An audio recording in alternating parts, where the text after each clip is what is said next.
All right, all right, all right. How wonderful it is to be with you in the new year. Happy 2023. My gosh, I'm looking forward to a beautiful year together. Thank you for continuing to invest your time with me. It means such a great deal to me just to know that I have listeners, people that are appreciative of some of the content that I'm putting out here on the Working Ant or on my YouTube channel. I'm at Coach Rami. That's just the video version of my podcast, at least for now. My gosh, it's a pleasure to be with you in 2023. I'm really hoping this is going to be a defining year for you. There's so much to look forward to. I know there's so many things going on that continue to sort of replenish the power of bad in every sort of like media cycle that we continue to see. But you know what? That's been happening for years. It'll continue to happen moving forward because guess what? Bad news sells. And this ain't a place for bad news. This is a place for us to look forward to our aspirations, go in with a wonderful emotional state, feeling that we can accomplish. And why not? Why not can't we accomplish all that we set out for in 2023? At least get a great start or a continuation of those that inspire us to be our very, very best selves. And whether you do have goals set out for yourself, or you're planning on having goals set out for yourself, or you're like, my gosh, it's the first week of January, I'm back and I should have some goals for myself and I just don't have that yet. Hey, you know what? That's okay. But today on the Working End is all about, how are we going to get to a place where we can have something compelling to push us forward. I want to bias for action in 2023. I want you to be able to put the pedal to the metal, make a decision, and then run with that decision. Too many of us in 2022 have found ourselves in limbo. Many of us will find ourselves in limbo in 2023 when there's a lot of economic uncertainty and things going on around the world.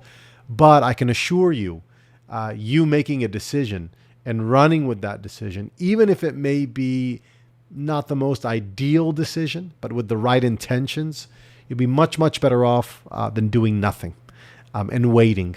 We may be fortunate to feel a level of certainty to wake up to a rising sun the following day when many people around the world do not. And for that reason alone, I think, you should be very, very much feeling compelled to do something disruptive for yourself in 2023, or continue on the disruption if you've started that already, or perhaps, reassess where you can do some more disruption for yourself and for your life moving forward. And the reason why is because I don't want you to be comfortable. I don't want you to feel like, oh my gosh, like I've reached that place where I'm not sure if I should be taking this next step, or if I should just take a back seat, or if I should just ride this wave for another year or so and just see sort of like where the world economy is going to be at. I think that is foolish, and I think that is undeserving of you, if anything, to go down that route.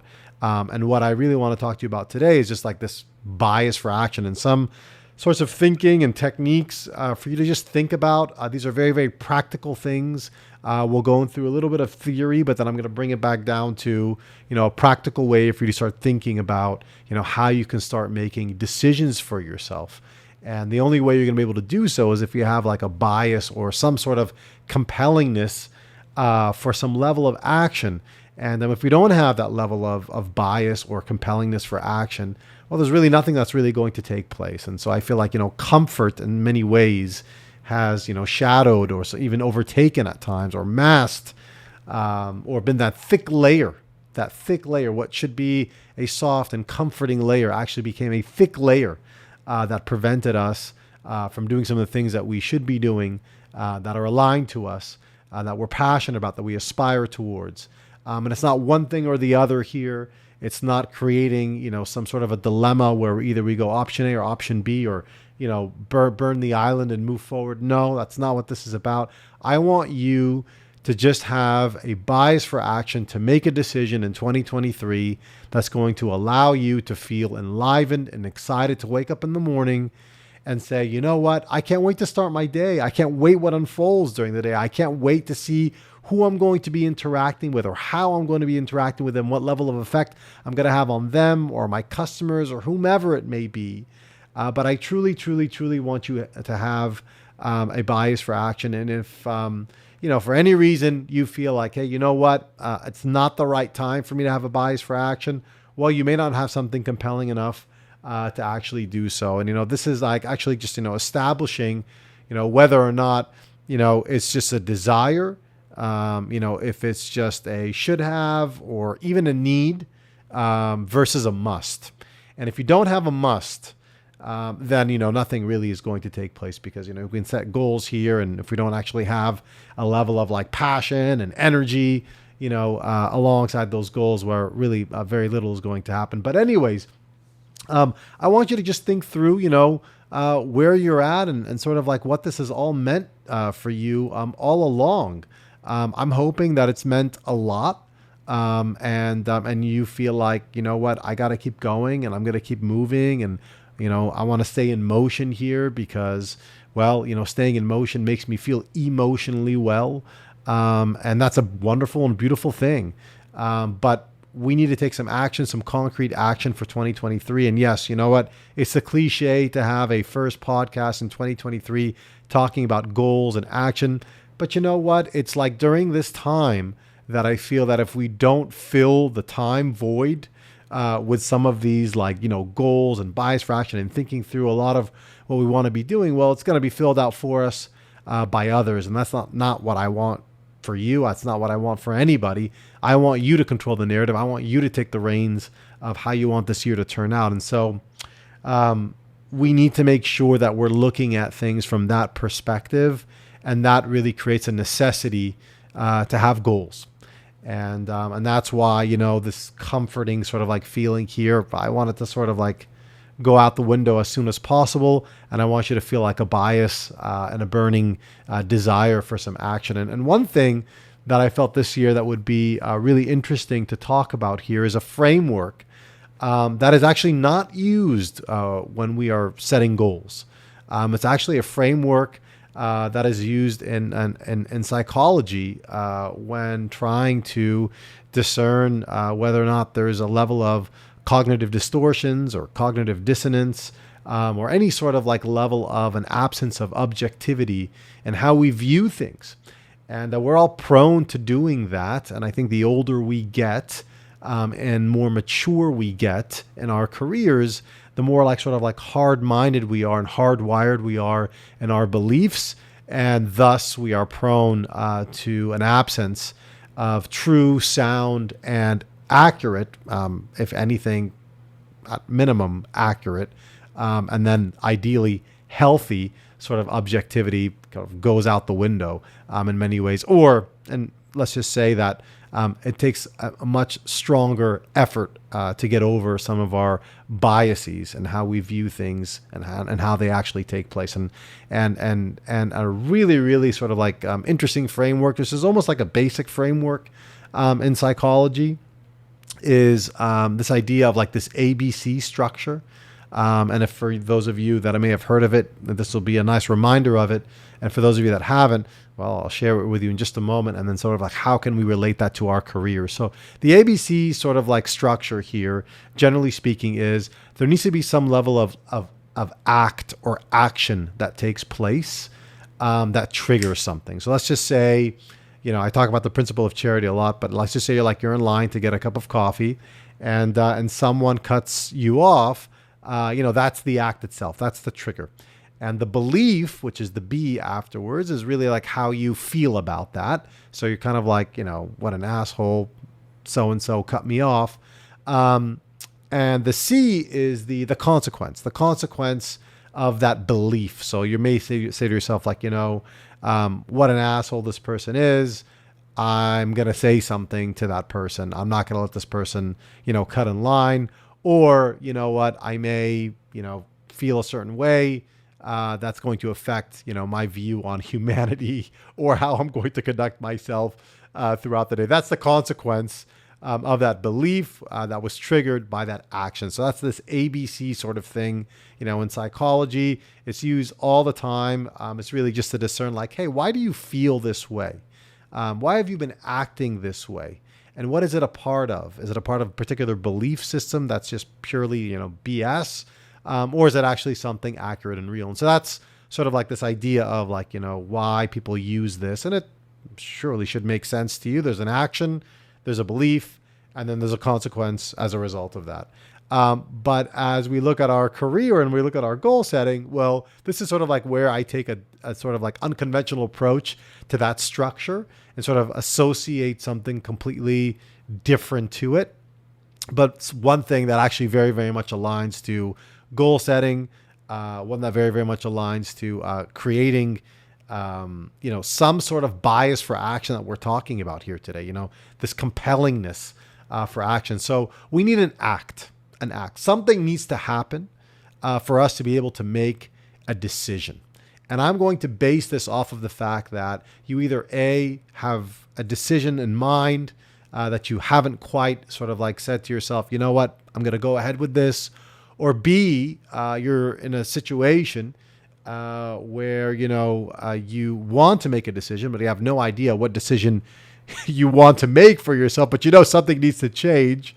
Or C, you fall into both categories. And either way, you may feel like a level of stress, in those situations because, hey, you know what? If you don't have a decision made when you feel like you should be making one, hey, that's stressful. And if you feel like you should be doing something, you don't know exactly what to do, hey, that's also stressful as well. And who wants that? And so we're going to start thinking through here.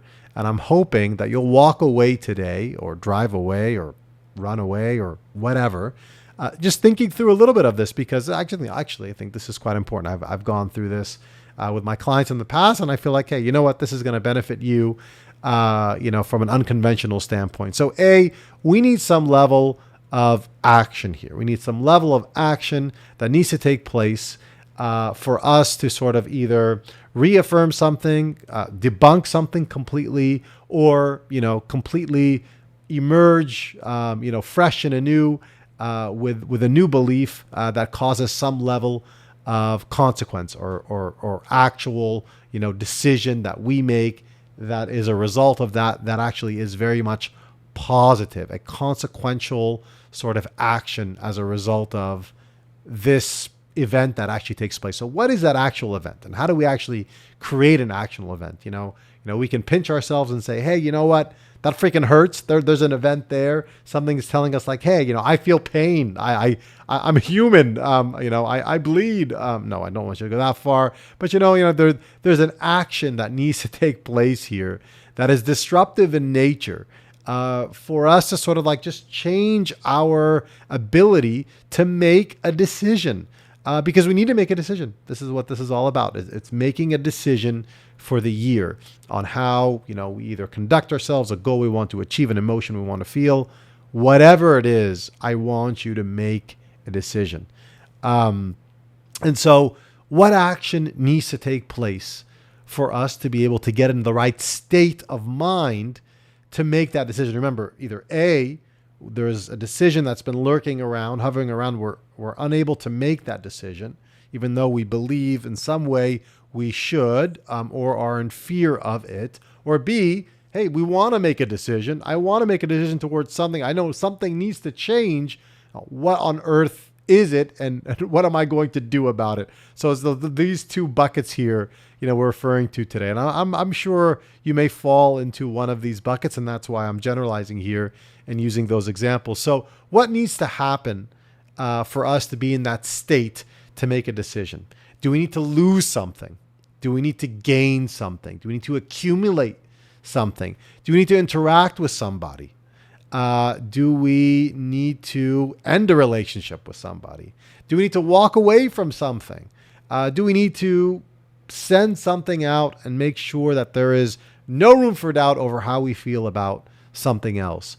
There needs to be a level of action that takes place that puts us in a state of like readiness to think through something, to believe something with conviction that follows that, hey, you know what? A decision needs to be made. It's either A, the decision that's been hovering around, or a completely new decision that we may, come to fruition with as a result of that action. So like, what really needs to take place? Like, think about it. In order for you to make a decision today, like, what really needs to take place here? Do you need to like literally lose something? Or do you feel like you should be doing something else completely with the time that you're given back? What needs to take place? So there needs to be like a level of action that takes place. And I'm going to give you a few examples from previous clients of mine that they have used. Number one, which I think is an easy one, but that's very, very biased of yours truly. But I think it's actually very, very, very practical in nature, is to post something on LinkedIn, an article on LinkedIn, or put out a video, put out a message. I'm a big fan of articles. Most of my coaching is on the leadership side. And so, I've known so many of these individuals for years now. And many of these people have an amazing amount of experience that other people would benefit from. And I believe that you listening today have an experience that most people would benefit from if they only knew about it. And so I'm going to ask you to share yourself with other people in some way. It doesn't have to be a post. It could be scheduling a conference call with other people. It could be, hey, attending, a book club. It could be, forming your own mastermind class of something. It could be something here where you allow others to know more about you. And the reason why I want you to be able to do that is because once you start sharing yourself with other people, there's certain clarity one gets. And when you get clarity about yourself here and how others react to what it is that you share, you typically actually, get a level of confidence, a confidence that you may have not have received in quite some time. And once we get a level of confidence through some level of clarity that we receive through these conversations, through sharing ourselves with other people, hey, that compels us to do something. It compels us to make a decision of some sort. Should we be doing more of something? Should we be doing less of something? Should we be supplying something or receiving something? What should we be doing? Based on that confidence that we receive, based on the clarity from those conversations. And I think that is a very, very, I feel like I'm using all these C words today. I promise you it's at random here. And I think that actually eliminates comfort. Here we go again. And breeds what? Compellingness for us to make a decision. And I just think that's a wonderful, wonderful way and a very, very practical way for you to do so. So this is either with a friend, this is with a colleague, this is with someone that you may not know, if you're pitching an idea, if you're, a startup, whatever it is, have a conversation, share yourself with other people, share your ideas. And if you don't feel comfortable sharing about yourself, well, go and ask for advice. And if you ask for advice, that also gives you some level of clarity. It could also give you some level of confidence here for those of you that are more introverted, I want to say, in nature, even though it may not necessarily be that case, that maybe feel like, hey, you know what? I'm not so good about sharing myself with other people, but I'm great at listening. And so, hey, maybe you may want to consider getting some advice from other people. And that sort of gives you some clarity. That also can give you some confidence, create something compelling to make a decision. Now, what comes after that is this level of this belief. So let's just say we have this conversation. We're sharing ourselves with other people. We have a conversation. Hey, you know what? If we have a conversation and we're getting clarity from that conversation and it's giving us confidence from that conversation, hey, you know what? We may be getting a conviction from that conversation, a belief that, hey, you know what? This idea resonates with other people. People actually believe in this too. Hey, you know what? I may have a great product market fit. And I never really knew that I did. Hey, you know what? People actually think this way too. Or you know what? People may not think what I've been thinking all along. And so I may need to change sort of my approach here. Hey, you know what? Maybe I'm debunking some bias or demystifying something that I may have thought of before. And I think that's a wonderful, wonderful way to look at something. when you're trying to reassess or just assess in general, audit, your belief systems. And in order for you to actually make a decision here, you've got to have conviction. I'm getting that to step 2 here. So we've got to have that belief, that conviction that, hey, this decision is going to make me better. It's going to make things better for me. And you know what? If you're on the side of like, hey, outcomes matter more than intentions, well, you know what? I disagree completely.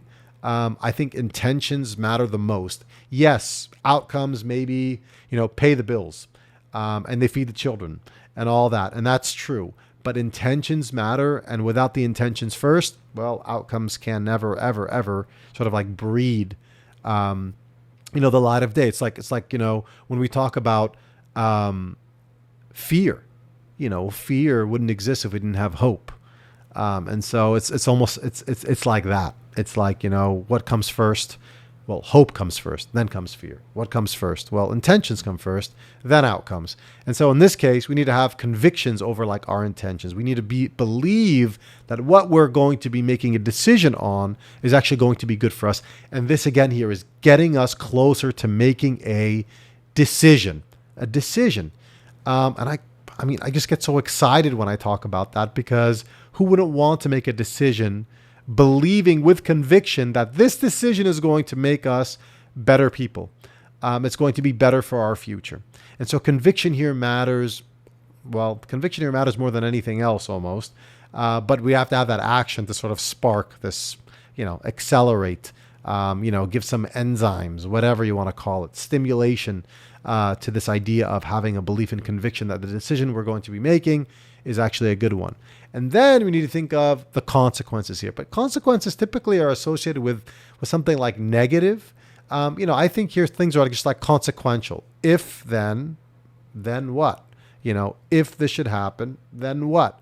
If I do this, then what? If I don't do this, then what? And then think about like what it actually means to you. Like, hey, it would mean this much to me, or would mean, well, very, very little to me if such and such happened or didn't happen as a result of this decision being made or not made. And in this case, we're focusing on the decision being made. So if you were to make this decision, hey, what would that mean to you? What would that change for you?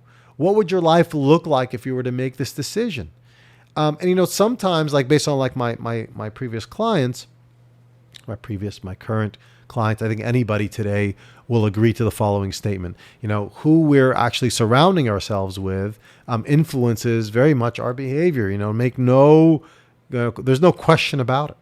Many people that I know, on the coaching profession as well as the client profession, even those that are working on the corporate side of things, and in the industry, are looking for these shared workplaces again. Why? For that connection, to meet other people, to have people in their lives that actually influence them in a very, very positive way, sort of change their environment, realizing that, hey, the proximity of people that are around me actually influence me in many ways. They could be good, they could be not so good. And that's a decision for you to make in 2023 here. That's a really, really big one. Also, the elephant in the room when it comes to the decision that you may want to make for yourself in 2023 is, who do you want to surround yourself with? Who do you want to invest your time with? The time that you're never really going to ever get back.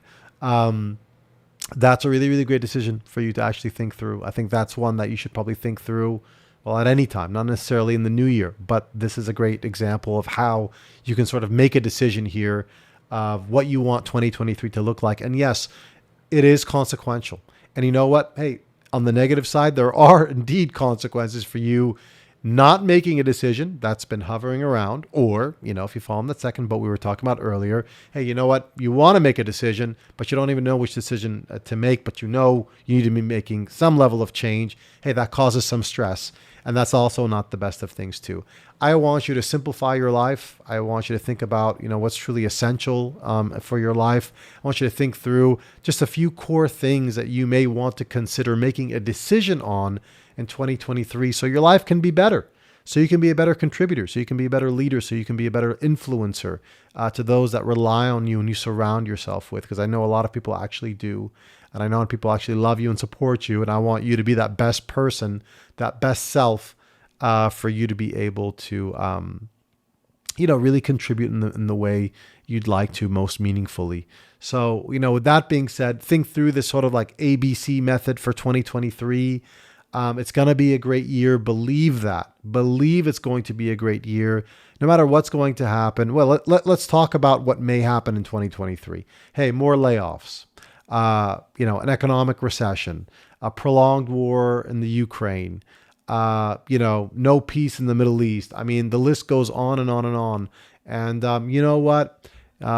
As with life, hey, things are just going to continue to happen. The power of bad is real. It's our narrative for ourself. It's taking control. It's taking the reins. I talked about in my last podcast, mastering your identity. It's taking the reins of your life and your career. That means the most to me as your host and coach of the Working It, but it should mean obviously the most to you and how you choose to conduct yourself in this coming year. So with that being said, Happy New Year once again. Make a decision for yourself in 2023. And I will see you next week with another episode here on The Working It. This is your host and coach, Rami Balut, signing off for now. Until next time, goodbye.